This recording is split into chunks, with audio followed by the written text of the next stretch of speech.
The Legend of Minamoto no Yoshitsune and Benkei, an Unbreakable Vow. There are stories that live in the marrow of a nation. Tales so foundational, they are less history and more a part of the cultural soul.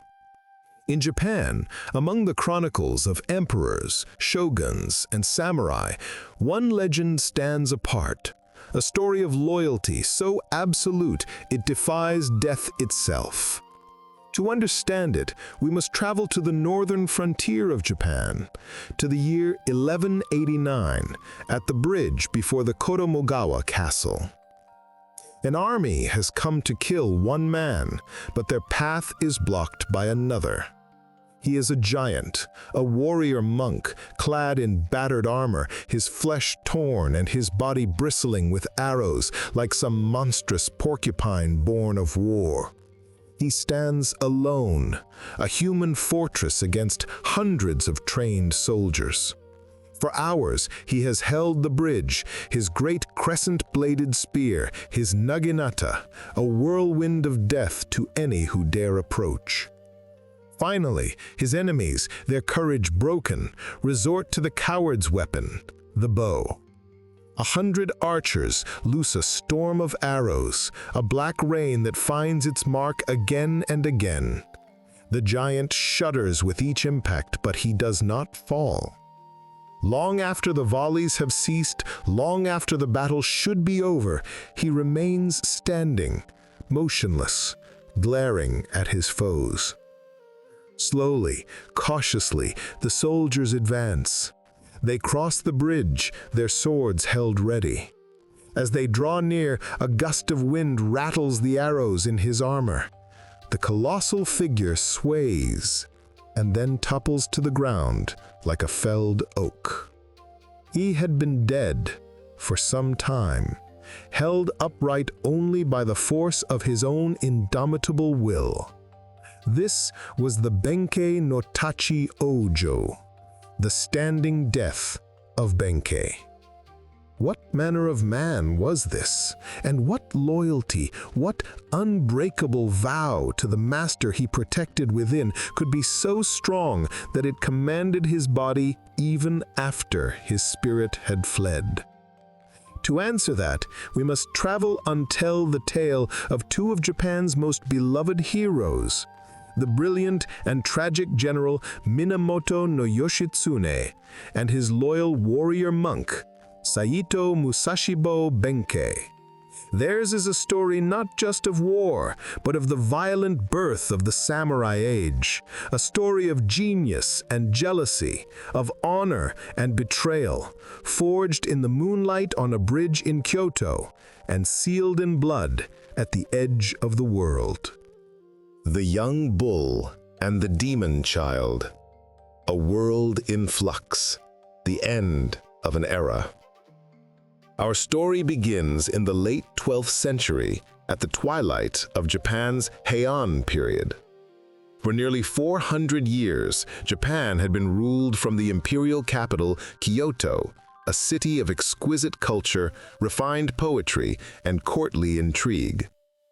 It was the world of the tale of Genji, where aesthetic refinement was the highest virtue, and power was wielded through subtle influence, not brute force.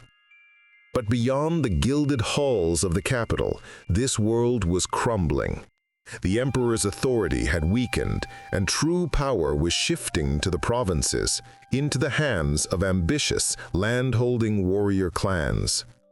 Two of these clans stood above all others. The Taira, also known as the Heikei, who currently controlled the imperial court, and their bitter rivals, the Minamoto, or Genji, who bided their time in exile, nursing the wounds of past defeats. This simmering conflict was about to erupt into a cataclysmic civil war known as the Genpei War, a 5-year struggle that would tear Japan apart and forge a new nation from its ashes. This was not just a clash of armies. It was the death of an old world and the violent birth of a new one, an age that would be ruled not by the courtier's brush, but by the samurai's sword for the next 700 years. Into this volatile landscape emerged another strange and powerful force, the Sohei, or warrior monks. In an era of collapsing central authority, the great Buddhist monasteries had become military and political powers in their own right. They fortified their sacred grounds, raised their own armies, and defended their lands and interests with a fervor that matched any samurai clan. These monks, recognizable by the white cowls worn over their shaved heads and armor, were masters of the naginata, and their power was so great that a 12th century emperor famously lamented that the monks of the mountain were one of three things utterly beyond his control. It was from this paradoxical world of militant faith that one of our heroes would emerge. The scion of the Minamoto, Ushiwakamaru. In 1159, on the very eve of a failed rebellion that would shatter his clan, a boy was born to the leader of the Minamoto. His childhood name was Ushiwakamaru, the young bull. Before he was a year old, his father and two eldest brothers were defeated and killed by the rival Taira clan. The victorious Taira leader, Kiyomori, showed a sliver of mercy, sparing the infant and his remaining siblings. Ushiwakamaru's half-brother, Yoritomo, was banished to a distant province.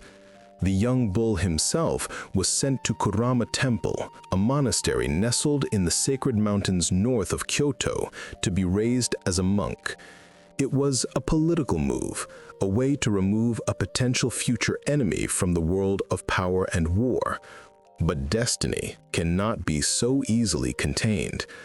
Ushiwakamaru had no intention of becoming a man of peace. While the monks taught him scripture, legends say he slipped away at night into the ancient cedar forests that surrounded the temple. These woods were believed to be the domain of the Tengu, fierce, semi-divine beings with the bodies of men and the wings and beaks of birds of prey.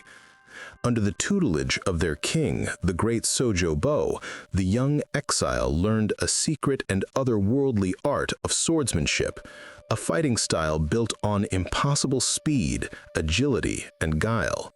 He was being forged not into a monk, but into a weapon. The sword hunter of Kyoto, Oniwakamaru. While the noble Ushiwakamaru trained in secret, another force of nature was taking shape in the world below.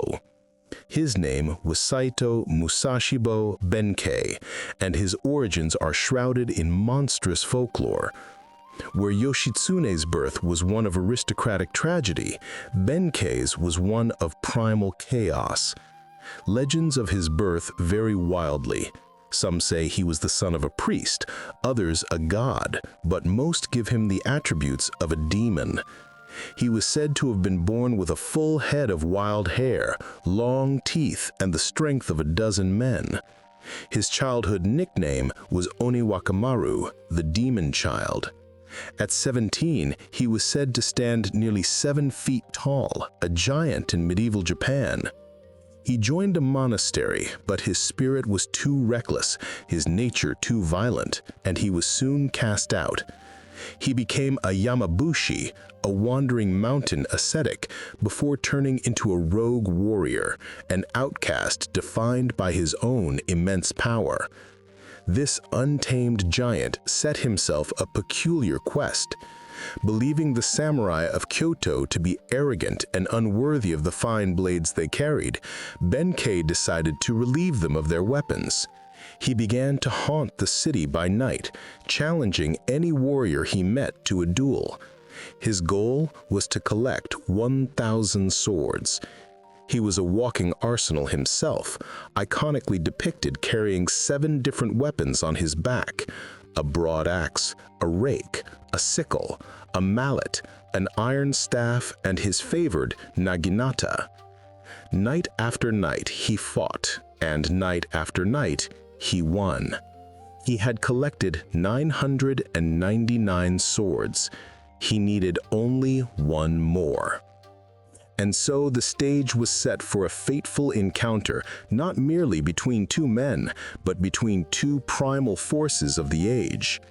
Yoshitsune, the young bull, was a figure of noble, albeit displaced, order. His power, though learned from supernatural beings, was channeled through disciplined, strategic grace. Benkei, the demon child, was the embodiment of the era's raw, chaotic energy, a force of nature whose strength was untamed and whose purpose was entirely his own. Their meeting would be the moment that refined genius confronted and harnessed the primal power that the coming war demanded. An unbreakable bond forged in moonlight. The duel on Gojō Bridge. Imagine Kyoto's Gojō Bridge on a moonlit night. The Kamo River flows silently below, its surface a dark mirror reflecting the sliver of a moon. The city is quiet. From the shadows emerges the colossal figure of Benkei, his collection of weapons clattering softly on his back. He is hunting for his 1,000th prize. Suddenly, a sound cuts through the silence, the clear, haunting melody of a flute. On the bridge stands a slender youth, almost boyish, dressed in fine silks. A single, exquisitely gilded sword hangs at his waist. This, Benkei decides, will be his final trophy. He issues his challenge. The youth, who is none other than Ushiwakamaru, now calling himself Yoshitsune, accepts. The music stops. The duel begins. What followed was not a battle, but a dance. Benkei, confident in his unmatched strength, swung his massive naginata, expecting to end the fight with a single blow. But he struck only empty air. Yoshitsune moved like a leaf on the wind, a spirit, a moth darting around a flame. He was impossibly agile, leaping onto the bridge's railings, balancing on a beam, his movements a blur in the moonlight. In some tellings, he doesn't even draw his sword, instead using his folded fan to parry the giant's clumsy, powerful strikes. Benkei had fought 999 duels and had never known defeat. Now he was fighting for his life against a boy who seemed more apparition than human. The fight was over in moments. Benkei, disarmed and humbled, lay at Yoshitsune's mercy. But Yoshitsune, seeing the warrior spirit, spared his life. In that moment, Benkei's world shifted. His quest for 1,000 swords was forgotten, replaced by a new, singular purpose. Awed by the young man who revealed himself to be a scion of the Minamoto clan, the giant warrior monk cast down his weapons, bowed his head, and pledged his undying loyalty. A bond was forged in the moonlight, an unbreakable vow that would carry them both into legend and to their graves. The storm of war, forging a new Japan. When the Genpei War finally erupted in 1180, Yoshitsune and his new retainer answered the call of his half-brother, Yoritomo, the new head of the Minamoto clan. It was on the battlefield that Yoshitsune's true genius, the otherworldly tactics learned from the Tengu, was unleashed upon Japan. He was not a conventional general. He was a brilliant, audacious innovator. At the Battle of Ichinotani, with the Taira army trapped between a cliff and the sea, Yoshitsune did the unthinkable. He led a small cavalry force on a suicidal charge straight down the sheer cliff face, crashing into the enemy's rear and shattering their lines in a panic. At Yashima, he took another impossible gamble, leading his men across a raging, stormy sea to launch a surprise attack from behind, forcing the Taira to flee once more. And in every battle, Benkei was at his side, the unmovable rock to Yoshitsune's flowing water, the hammer to his rapier. Together, they were unstoppable. Their campaign culminated in 1185 at the naval battle of Dan no Ura, a decisive and brutal engagement where the Taira clan was utterly annihilated. The war was over. Yoshitsune had won it for his brother. Yoritomo was now the undisputed master of Japan, soon to be named its first ever shogun. Yet in this moment of ultimate triumph lay the seeds of a profound tragedy. Yoshitsune's very success had made him a legend. His military genius was too brilliant, his methods too unorthodox, his popularity with the emperor and his own men too great. For his politically calculating and deeply suspicious brother, Yoritomo, Yoshitsune was no longer a loyal general. He was a rival. Each victory that should have brought him honor instead cast a longer shadow of jealousy and fear.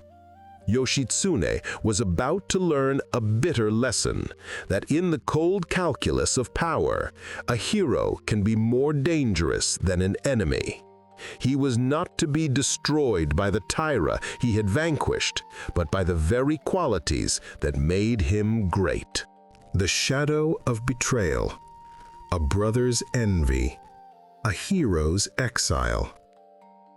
From his new seat of power in Kamakura, far from the capital, Yoritomo began to build a new government, a military dictatorship, a shogunate, where absolute loyalty was owed to him and him alone.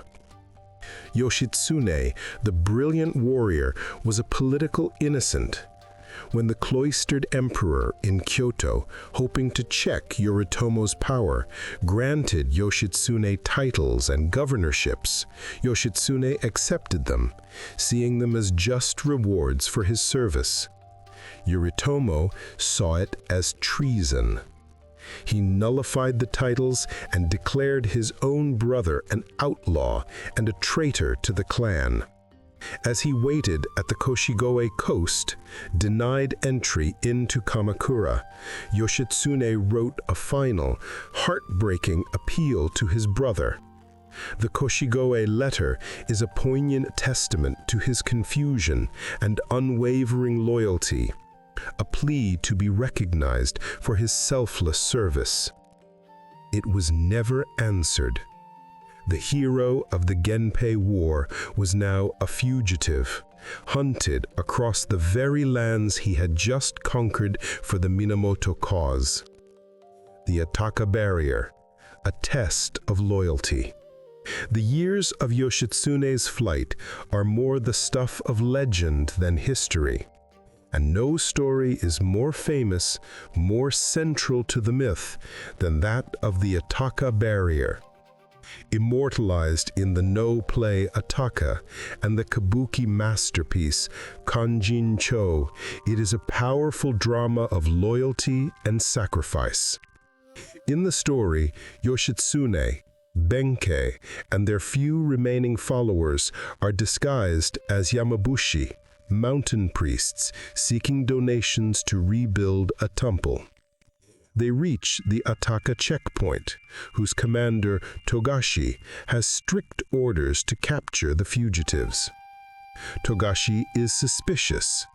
He demands that Benkei, as the leader of the group, read aloud from their Kanjin-cho, the official subscription list that would prove their identity. Benkei, holding only a blank scroll, improvises magnificently. reciting a fictional text with such conviction that Togashi is nearly convinced. But just as they are about to be let through, one of Togashi's men points to the group's porter, the disguised Yoshitsune, and notes his resemblance to the wanted general. The ruse is about to collapse. In a flash of desperate inspiration, Benkei commits an act of unthinkable sacrilege. He berates his own master for causing trouble, and to prove the porter is a mere commoner, he begins to beat him with his staff. The assembled guards are shocked. For a retainer to strike his lord was a crime of the highest order. This very act of profound disrespect paradoxically becomes the ultimate proof of loyalty. Togashi, secretly realizing the truth, but deeply moved by Benkei's heart-rending devotion, waves them through the barrier. Later, once they are safe, Benkei falls to his knees and weeps, not from the strain of the action, but from the shame of having raised a hand against his lord. Yoshitsune consoles him, understanding the terrible sacrifice that was just made in his name. The final stand at Koromogawa. For a time, the fugitives found a safe haven in the far north, under the protection of an old family ally, Fujiwara no Hidehira. But this peace was not to last. When Hidehira died, his son and heir, Yasuhira, buckled under the immense pressure and threats from the shogun Yoritomo. In a final, devastating act of betrayal, he turned on his guests. In 1189, Yasuhira's army surrounded Yoshitsune's residence, the Koromogawa no Tachi. There was no escape. The end had come. Inside the keep, Yoshitsune was calm. As his loyal retainers fought and died outside, he prepared to meet his end in the way of the samurai, with honor. He would commit seppuku, ritual suicide, denying his enemies the prize of his head and preserving his dignity in death. He turned to his oldest and most faithful friend. His final command to Benkei was simple: hold the bridge. Give him the time he needed to die with honor. And so, we return to where our story began. Benkei strides onto the bridge, a lone giant against an army, his heart filled not with fear, but with a singular, unwavering purpose. He is no longer the demon child, the rogue sword hunter. He is the living embodiment of loyalty, a human shield for his master. He fights, and he kills, and he takes wound after wound until at last, riddled with arrows, his life gives out. But his vow does not. His body remains, standing guard, a silent, terrifying monument to a promise kept, even beyond the threshold of death.